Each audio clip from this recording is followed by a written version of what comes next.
AEW. It seems like they just kind of outdo each other time and time again. Where does Dynasty stack up for you? The very first Dynasty. It's incredible. It reminds me of, it's funny because I was with you recently at Wintrust Arena, and it brought me a lot of memories of the first Revolution.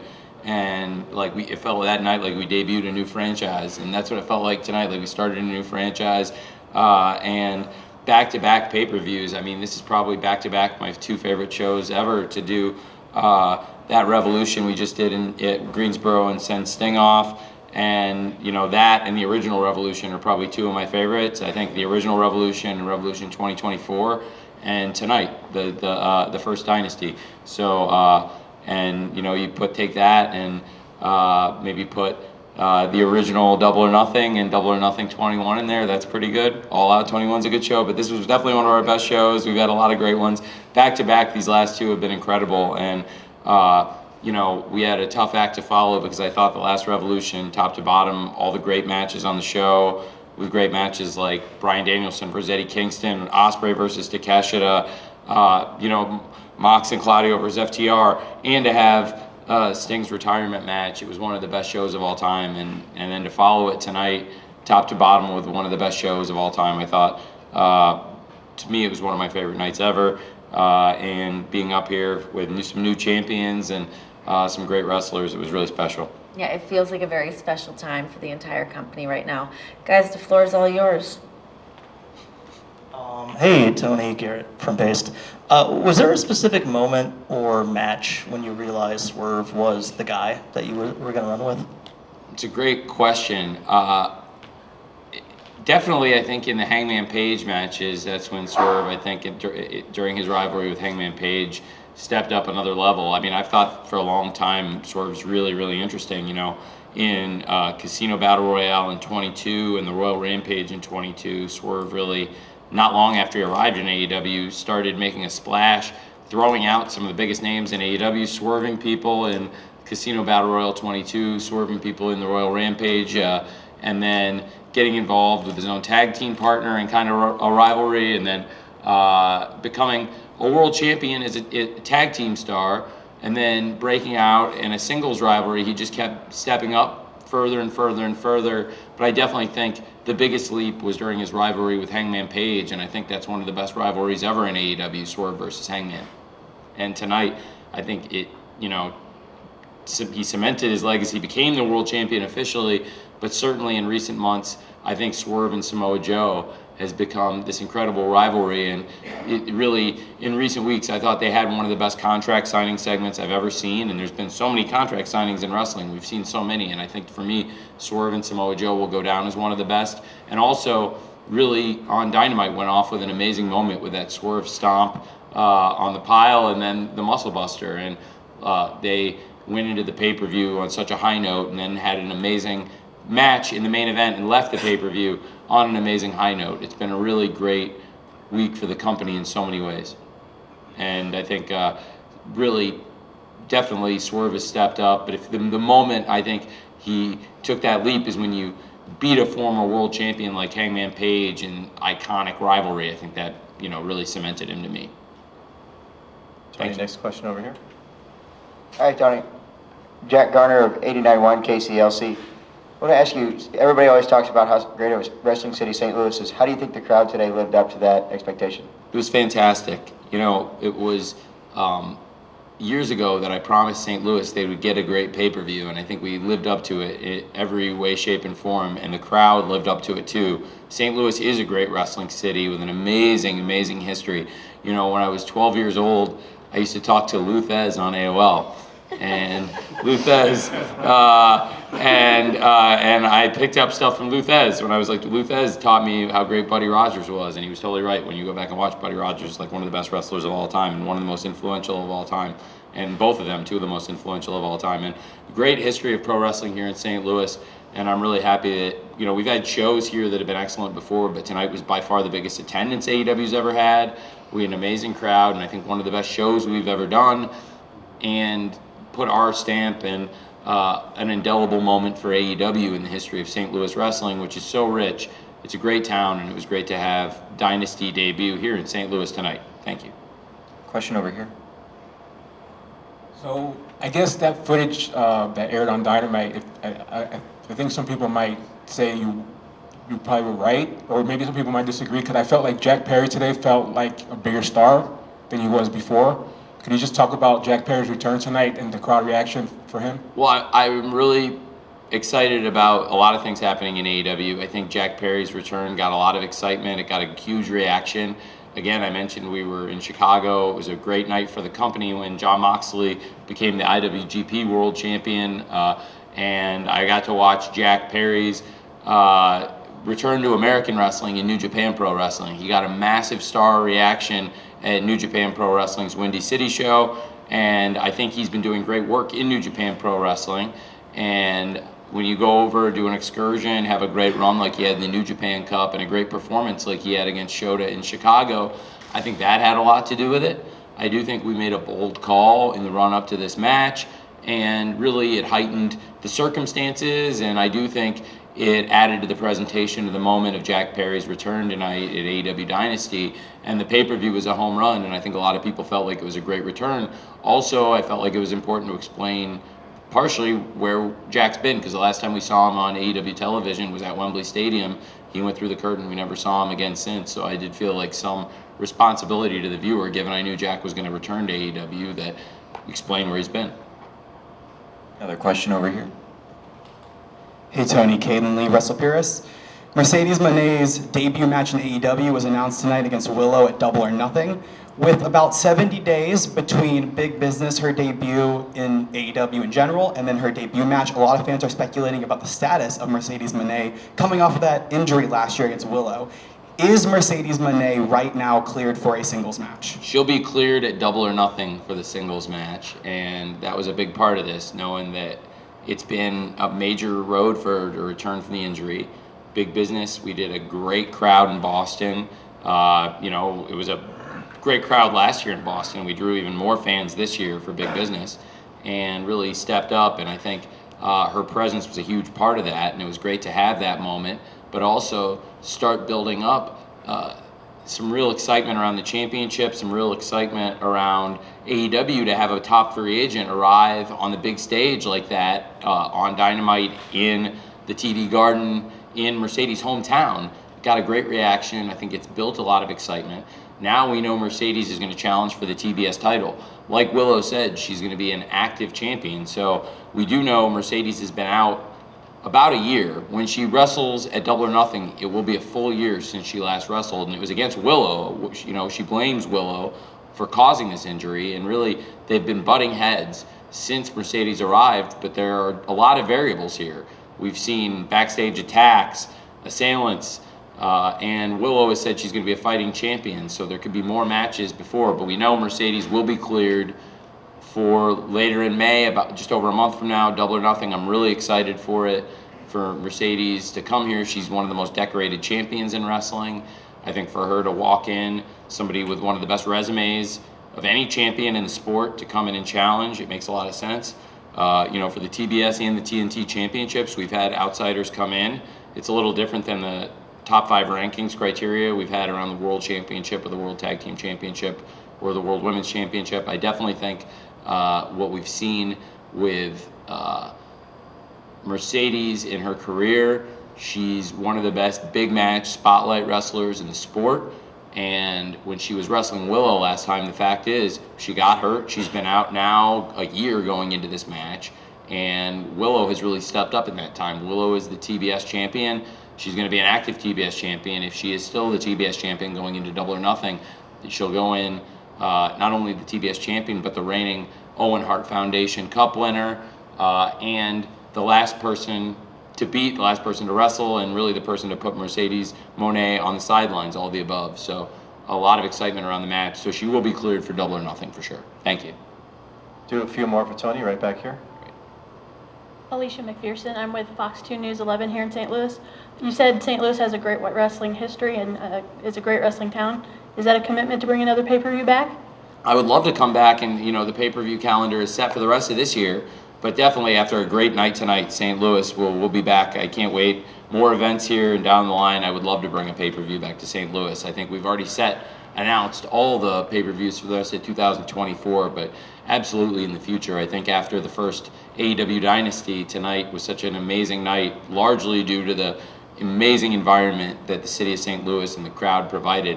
We'd love to come back to St. Louis. It was a great pay-per-view debut for us, I think. Yeah, absolutely. That crowd was wild all night. They were really good. Yeah. That's great. Well, and I'll take some more questions. I know a lot of you traveled in. It's great to see you. So let's keep talking. Question over here. Andrew Bradella, Final Bell Media. Hi, Tony. With your media rights looming, is there a possibility that you would take all 3 of your shows to a streaming platform? Well, it's a great question. I think it's something to consider. There are sports that have done that. And when you look at different media rights, some people have split among a platform of streaming and linear TV, cable TV. We're going to have a lot of great options. Right now, I think we're in an exclusive negotiating window with Warner Brothers Discovery, which is amazing. We have really an amazing relationship, and I think it's a really great thing to have wrestling on TBS and TNT for the fans every week. It's a great tradition. It's a great American tradition. And I really, really love it. And all things, to me, I love being here, and I can't wait to keep talking, keep figuring it out. But I definitely think you can count in 2025 on, at a minimum, the opportunity to stream the amazing library that we've built. With hundreds and hundreds of hours, we're going to get this figured out. I know in 2025 we'll have now it's crazy because we're approaching, I think, 240 episodes of Dynamite. And we've done over 100 episodes of Rampage. We're coming up on a year of Collision. We've done this amazing library of pay-per-views. And when I acquired Ring of Honor, now that's thousands of hours of great footage, including the Sinclair years, the HDNet years, lots of great pay-per-views, events, the original All In. And we have a great partnership with New Japan Pro Wrestling, and they have a great library too. There's so many great opportunities for not only our own content, but to bring in more. It's going to be really interesting to see in 2025. I think we've shown now with the debut of AEW Dynasty, we've got this amazing track record of delivering on pay-per-view events. So there'll be so much great content. But for the future of Dynamite, Rampage, Collision, I think there's a great opportunity to reach the fans across multiple platforms. And really, after doing a great show like this and great shows like Revolution and the great run we've been on lately, it bodes really well, I think, for us having a lot of good options for next year. Thanks, Drew. Another one over here. Hi, Tony. Phil from Bleacher Report. Tonight's pay-per-view is available on Triller and YouTube. Is that going to be something going forward that you guys will still do? And moving forward with the increase in pay-per-views, is there any talks with the streaming to, increase the pay-per-view distribution other places other than Bleacher Report? Well, right now, I think that deal is set for at least 2 more pay-per-views that it's going to be distributed across multiple platforms. So definitely for Double or Nothing in May, and then in June, Forbidden Door. Those will be streamed across, I think, all these platforms. I believe pretty much all of them we saw tonight, Triller, YouTube, obviously Bleacher Report, our home since the beginning, and PPV.com, a number of streaming platforms, in addition to cable, Dave & Buster's, a lot of ways to watch a show. I believe we know for at least the next 2 pay-per-views, the multiple platform approach is going to be there, and then we're planning for the future. But so far, I've heard great things about it tonight, and it's very well received, and it's great for us to have lots of options to reach all the pay-per-view consumers with such a great show like tonight for AEW. Thanks, Phil. Over here, Tony. Hey, how's it going, Tony? Daryl Starks with Covalent TV. I just want to ask, you talk about Warner Brothers Discovery. I just want to ask you, where's the morale with Warner Brothers Discovery? How happy are they with the product currently? Very happy. I heard from them, great show tonight, and been hearing really great things. The past few weeks, the Dynamite numbers significantly up from where they were the last couple weeks, and the pay-per-view tonight, tremendous. And to come off Revolution, I think, like I said, right after Will left, it's like we did one of our best pay-per-views ever. To me, the original Revolution and this past Revolution are probably the 2 best shows, arguably, that we've done. And to have that, follow up on it with another one of the best shows, pretty cool. And they were thrilled with it. So I've already got the text right before I walked in here about what a great event it was, how happy they are with it, and really, really good feedback on Dynamite and also Collision last night. It was really exciting to be able to do the 3-hour blocks on Saturdays lately. We have another 3-hour block coming up this Saturday, and that's pretty cool. I'm really looking forward to going back to Jacksonville this week. Saturday will be a 3-hour block. We've got NFL draft coming up. We have NFL Films in the house filming. I'll have a busy run in Jacksonville. We'll be doing Collision, and I'll be working on the undrafted free agents, all the ultimate multitasking scenario on Jacksonville on Saturday. But before then, on Wednesday, we have our homecoming show in Jacksonville, and I'm really, really excited about it. It's really cool to be able to go back there. Like I said, it's a great thing for the company to have Jon Moxley as the IWGP World Champion.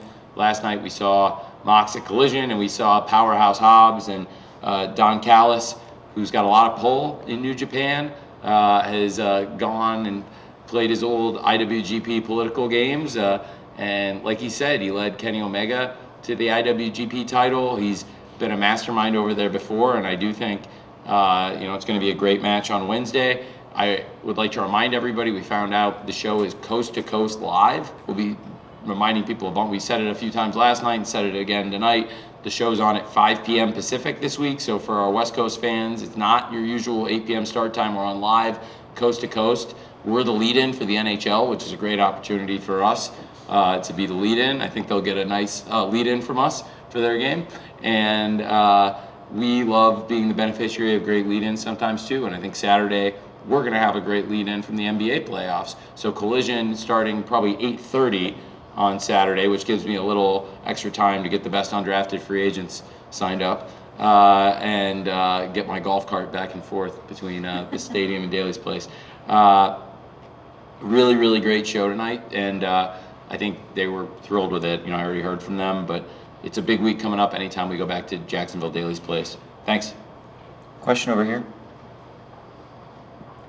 Hi Tony, I'm Danielle Livingston from Black Girl Wrestling. I guess I would just ask, so AEW Dynasty is obviously a brand new pay-per-view. How would you say that it performed for you guys, whether it be financially or in the ring? How would you overall rate it? I think it's looking really positive. The multiple streaming platforms hopefully will work for us. We've had a really good response across these new platforms. So it's all data still coming in, and we've got it coming in from a lot more sources. So it's still adding up, but it was a really, really great show, and looking very positive, especially for an inaugural pay-per-view. It could be one of our best franchise launches.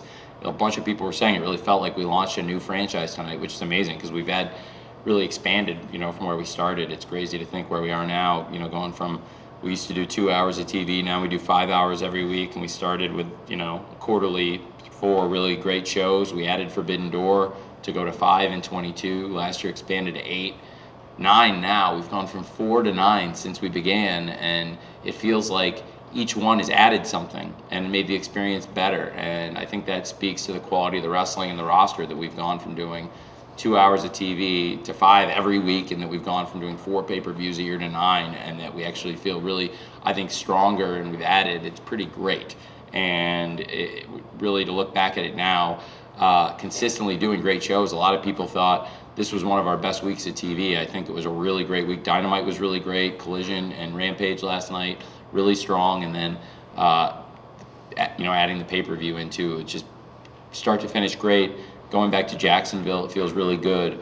And I think we've really launched a great business tonight with Dynasty. Thank you. Okay, is there anybody else that hasn't asked Tony a question that would like to ask him one? Back over here. David Perry, MMX World of Wrestling. Tony, you're from Peoria, Illinois, right? I'm from Champaign, Illinois. Champaign. But it's close so by. It was a bit of a homecoming for you yesterday, right? Yes, sir. I have a question. Do you have any updates on the impending return of MJF? Well, it's a great question. I don't know how those two things are connected, but that was a good lead-in. You buttered me up for the. Well, yes, MJF, one of the biggest stars in AEW. We haven't seen him in recent months. And I would love to get MJF back here soon, sooner than later, like really soon. We would, we've got so many great things happening, and I think that would be really additive. He's one of our great wrestlers, and we've had great things happening in AEW lately. A lot of great milestones just in the last really couple months. I mean, to go from Revolution, one of the best shows top to bottom, great matches, like we listed out all the great matches, and to hit the button of Sting's retirement maybe one of the greatest send-offs ever. I think the greatest send-off ever. And then have Jon Moxley win the IWGP World Championship, coming to Jacksonville this week to defend it against Powerhouse Hobbs. And then have Dynasty be such a huge home run. Everything's going so great for AEW right now. I think that would be something that would add a lot. That'd be awesome to have MJF back and soon. I would love that. Okay, last call. Anyone that hasn't asked Tony a question? Over here.